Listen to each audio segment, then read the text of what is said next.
Welcome to Al Hadi Foundation School.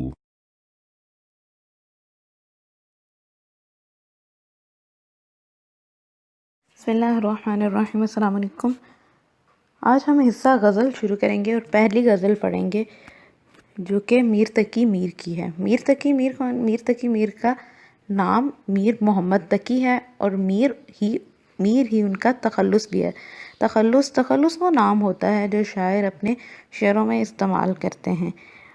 जो मीर तकी हैं उनकी जो वजह शोहरत बनी, जो उनको मशहूर करने की वजह बनी, वो उनकी गज़ल गोई है। गज़ल क्या होता है? गज़ल का मतलब होता है औरत की तारीफ़, या फिर गज़ल हिरन को भी बोला जाता है। गज़ाल से लफ्ज़ हिरन को बोला जाता है।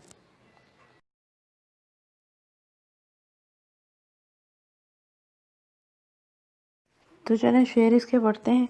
हस्ती अपनी हबाब की सी है, ये नुमाइश शराब की सी है। हस्ती का मतलब होता है ज़िंदगी। हबाब होता है पानी का बुलबुला। नुमाइश होता है दिखावा करना। शराब होता है जिसका वजूद ना हो, धोखा हो, हमें महसूस हो रहा हो कि ये चीज़ है, लेकिन जैसे ही आप वहाँ तक पहुँचे वो चीज़ गायब हो जाए।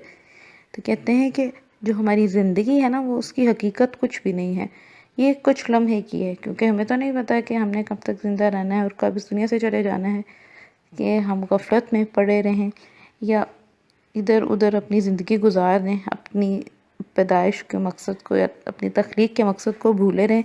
तो मीर तकी मीर कहते हैं कि हमारी जो ज़िंदगी है ना, ये बहुत मुख्तसर सी है। ये दुनिया भी फ़ानी है और हमारी ज़िंदगी भी फ़ानी है, इसमें फ़ना हो जाना है।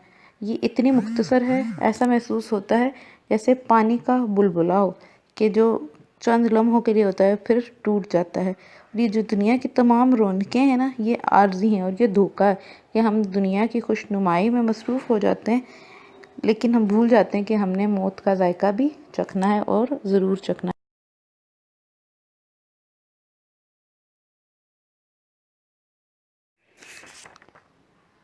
नाज़ुकी उसके जब की क्या कहिए, पंखड़ी एक गुलाब की सी है। नाज़ुकी नरमी लब होंठों को भरा जाता है, पंखड़ी पत्ती गुलाब की सी, यानी गुलाब के फूल जैसी। शायर अपने महबूब की तारीफ़ बयान कर रहे हैं। कहते हैं कि वो इतना खूबसूरत है कि मैं उसकी खूबसूरती बयान ही नहीं कर सकता। यहाँ पे वो मज़ाहिर कुदरत की मिसाल पेश करते हैं, उसे तशबीह दे रहे हैं कि मेरे जो महबूब है उसके चेहरे की नज़ाकत, उसकी गुलाबी रंगत जो है ना, वो फूल के जैसी है, कि उसके जो होंठ है वो गुलाब की पत्ती की मानिद हैं।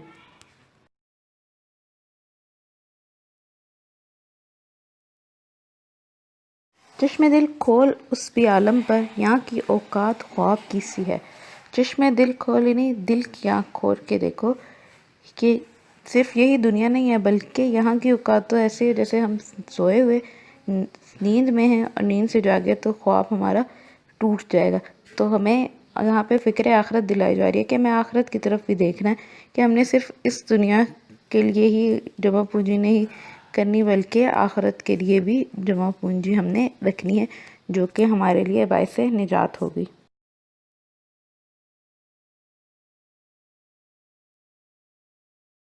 बार बार उसके दर पे जाता हूँ, हालत अब इज़्तिराब की सी है। बार बार मुतवातर पे दर दरवाज़ा उसकी चौखट पे, हालत अब उसकी कैफियत बयान करें, इज़्तिराब की सी है, कि बहुत बेचैनी सी महसूस हो रही है। अब जो शायर हैं वो अपनी दीवानगी का हाल बयान कर रहे हैं। कहते हैं कि मुझे अपने ऊपर इख्तियार नहीं रहा, मैं बार बार अपने महबूब के दरवाज़े पे पहुंच जाता हूँ।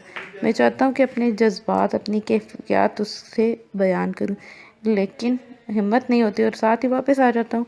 तो हालत अब इस तरह की सी है, जब जाता हूँ वापस आता हूँ तो मज़ीद बेचैनी महसूस होने लग जाती है, और ही ज़्यादा परेशानी और बेचैनी का सामना होता है, कि ना तो बेचैनी ख़त्म होती है और ना ही इजहार किया जा रहा है।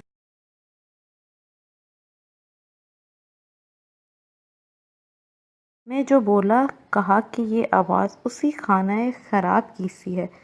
मैं नी वो किसी एक के लिए इस्तेमाल होता है, वाहिद मुतकल्लम का सीगा है। ये आवाज़, जो आवाज़ आ रही है उसी खाना ख़राब की सी है।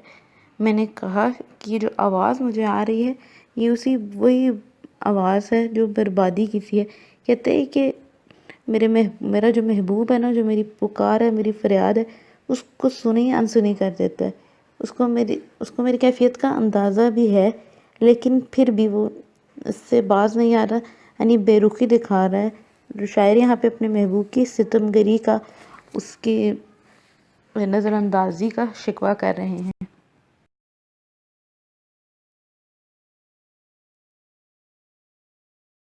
آتش غم میں دل بھنا شاید، دیر سے بو کباب کی سی ہے.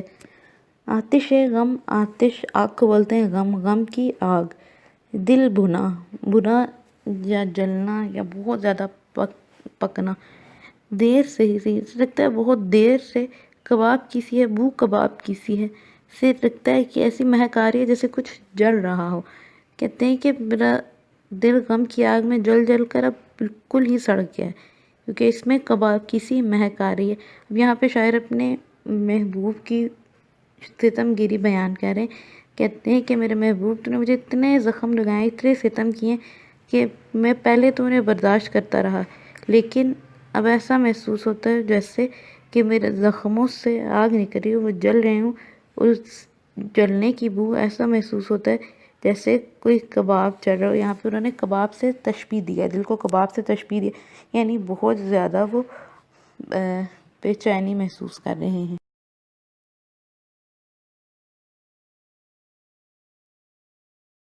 میر اور نیم باز آنکھوں میں ساری مستی شراب کی سی ہے. میر شاعر اپنا تخلص بیان کر رہے ہیں. نیم باز آنکھ کھلی آنکھ، ساری مستی شراب کی سی ہے، کہ ان میں خماری شراب جیسی محسوس ہوتی ہے. اب شاعر اپنے محبوب کی خوبصورتی اور اس کی پرکشش آنکھوں کی تعریف بیان کریں.